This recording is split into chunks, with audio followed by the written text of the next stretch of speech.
सुखदेव सिंह हत्याकांड को ना अब कई दिन हो चुके हैं, लेकिन ना ही हत्यारों तक पुलिस पहुंच पाई है, ना ही उन तक पुलिस पहुंच पाई है जिन्होंने सुखदेव सिंह की हत्या की साजिश रची। दरअसल हत्याकांड की जांच के लिए एसआईटी का गठन कर दिया गया। अपडेट डाल लीजिए, एसआईटी का गठन। लेकिन सबसे चौंकाने वाली बात यह कि सुखदेव हत्याकांड का गहलोत कनेक्शन कैसे, मैं बताऊंगा। इस मामले में सुखदेव सिंह की पत्नी ने यह मुकदमा दर्ज करा है। मेरे हाथ में एफआईआर की कॉपी है, मेरे हाथ में एफआईआर की कॉपी है और उस एफआईआर के चौथे पन्ने पर राजस्थान के care taker CM Ashok Gehlot का भी नाम है। क्या लिखा गया मैं इसमें पढ़ देता हूं। इसमें लिखा गया है कि ये एक्सक्लूसिव जो एफआईआर की कॉपी मेरे हाथ में, जिसमें अशोक गहलोत का नाम है, कि इसमें लिखा गया कि पंजाब पुलिस द्वारा 14 फरवरी 2023 को महानिदेशक पुलिस राजस्थान, मतलब राजस्थान पुलिस को पत्र लिखकर सूचना दे दी गई थी कि सुखदेव सिंह को जान से मारने का षड्यंत्र किया जा रहा है। इतने सारे इनपुट मिलने के बावजूद भी जानबूझकर राज्य के मुख्यमंत्री अशोक गहलोत एवं पुलिस महानिदेशक सहित जिम्मेदार अधिकारियों द्वारा मेरे पति को सुरक्षा उपलब्ध नहीं करवाई गई। जानबूझकर राज्य के मुख्यमंत्री अशोक गहलोत एवं पुलिस महानिदेशक सहित जिम्मेदार अधिकारियों द्वारा मेरे पति को सुरक्षा उपलब्ध नहीं कराई गई। जब पंजाब पुलिस ने 14 फरवरी 2023 को यह चिट्ठी लिख दी थी, ये एफआईआर में आरोप लगाए गए हैं, अशोक गहलोत का नाम है। ये देखिए, पढ़ सकते हैं अब आप, ये एफआईआर की कॉपी साफ आप पढ़ भी पा रहे होंगे आप, कि राज्य के मुख्यमंत्री अशोक गहलोत एवं पुलिस महानिदेशक सहित जिम्मेदार अधिकारियों द्वारा मेरे पति को सुरक्षा उपलब्ध नहीं कराई गई। ये एफआईआर की कॉपी है। ये उनकी पत्नी की तरफ से, सुखदेव सिंह की जो पत्नी है उनकी तरफ से एफआईआर, और उन्होंने लिखा कि जिनके ऊपर राज्य की कानून व्यवस्था संभालने की जिम्मेदारी है। एफआईआर में कहा गया कि सुखदेव सिंह अशोक गहलोत की सरकार में 2 साल से सिक्योरिटी की डिमांड कर रहे थे, 2 साल से, लेकिन उन्हें जानबूझकर सुरक्षा नहीं दी गई।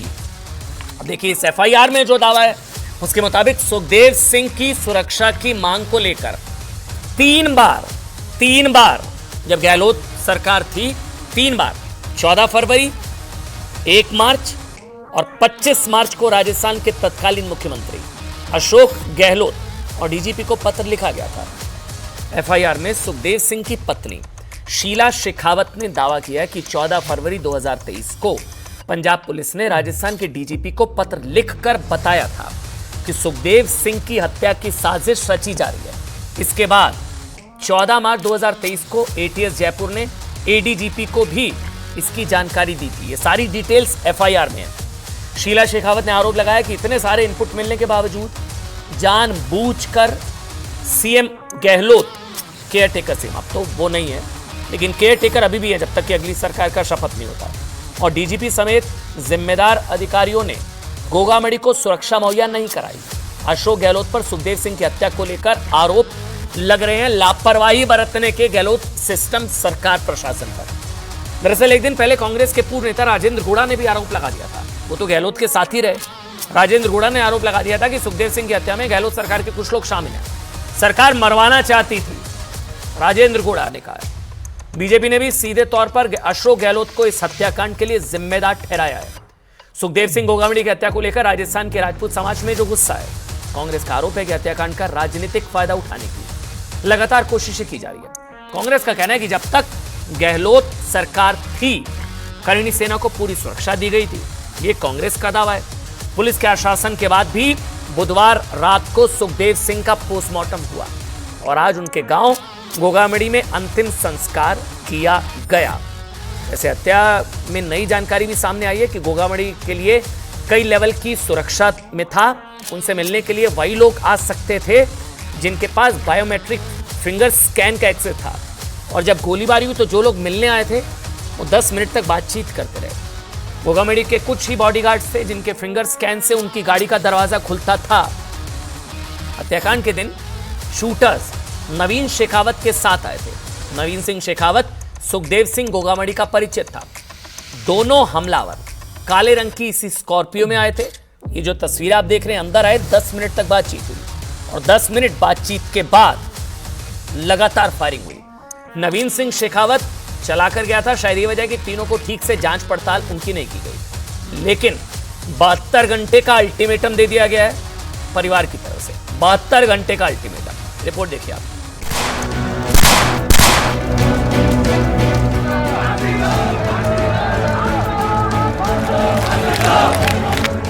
करणी सेना चीफ सुखदेव सिंह की हत्या के बाद तूफान अभी थमा नहीं है।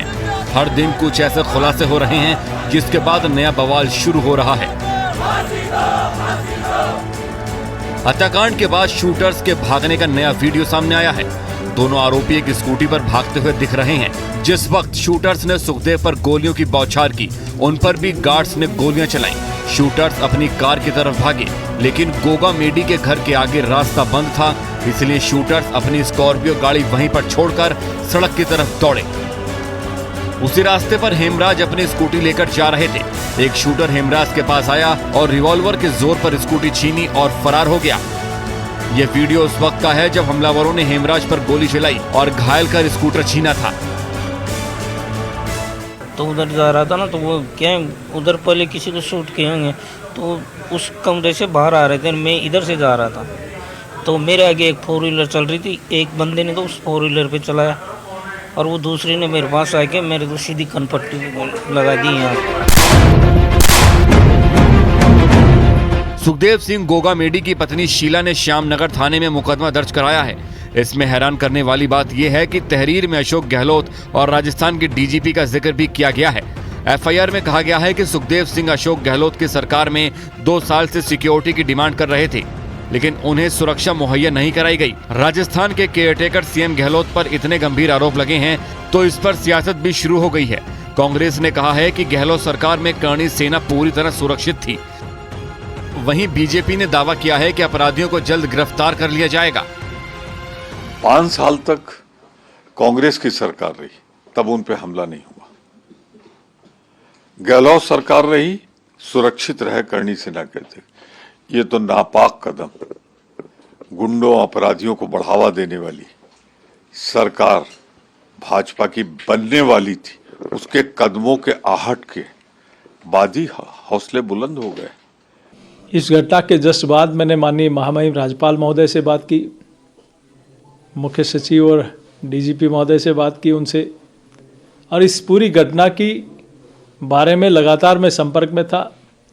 हमारे यशस्वी गृह मंत्री जी वो लगातार इस घटना की चिंता कर रहे थे और लगातार फीडबैक ले रहे थे।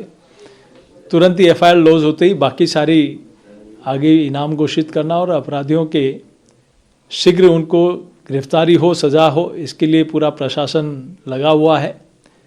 ऐसे अपराधी जो गैंगवॉर और इस प्रकार की अराजकता फैलाने का काम करते हैं, उनके खिलाफ कार्रवाई के लिए लगातार शासन प्रशासन काम कर रहा है।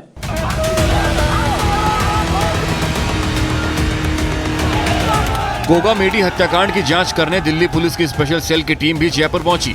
दिल्ली पुलिस की स्पेशल सेल लॉरेंस गैंग की इस हत्याकांड में भूमिका की जांच कर रही है। स्पेशल सेल की टीम जयपुर में शूटर रोहित राठौर के घर भी पहुंची। सुखदेव सिंह गोगा मेडी का उनके पैतृक गांव गोगा मेडी में अंतिम संस्कार कर दिया गया है। वहीं सुखदेव के दोस्त अजीत सिंह की हालत गंभीर है। हमलावरों ने अजीत सिंह पर भी 6 राउंड फायर की थी। उनकी हालत गंभीर बनी हुई है। अभी तबीयत उसकी सीरियस है बहुत ज़्यादा। वो बोल भी नहीं पा रहा है, ना बात कर रहा है, बस वो आँख खोल के हम लोगों को देख रहा है, बंद कर रहा है। उसकी मतलब ज़्यादा पैरालाइज हो रहा है उसका शरीर नीचे का, उसको सुन हो गया बिल्कुल। और हम ये चाहते हैं कि उसको बेस्ट से बेस्ट इलाज हो बस। अच्छा, वहाँ पर वो क्यों गए थे? अब वो हमेशा मिलता है, बातचीत होती रहती है, तो किसी कारण से उन्होंने बुलाया था, बात करने मिलने गए थे। ऐसे ही वो जाके पहुँचा ही था वो तो। अच्छा, उसी दौरान पहुंचे थे उसी समय वो फायरिंग उसको खड़ा ही हुआ था जाके गेट के पास, जहाँ जैसे वो खड़ा है उसको फिर गोली लगी है। वो तुरंत वहीं सोफे पे गिर गया, उधर सोफे के बगल में ही गिरा, वहीं उसको 3 से 4 उसको गोली लगा दी गई। 3।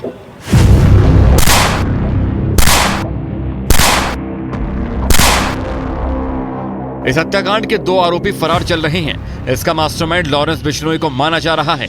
कहा जा रहा है कि लॉरेंस के इशारे पर ही उसके गुर्गे रोहित गोदारा और संपत नेहरा ने सुखदेव को मारने का प्लान तैयार किया था। लॉरेंस जेल में बंद है जबकि रोहित गोदारा दुबई में है, लेकिन हत्या की इस गुत्थी को जल्द से जल्द सुलझाने के लिए दिल्ली पुलिस की स्पेशल सेल ने लॉरेंस गैंग की भूमिका की जांच तेज कर दी है। बताया जा रहा है कि सुखदेव सिंह और लॉरेंस बिश्नोई के बीच अदावत की शुरुआत 6 साल पहले हुई थी।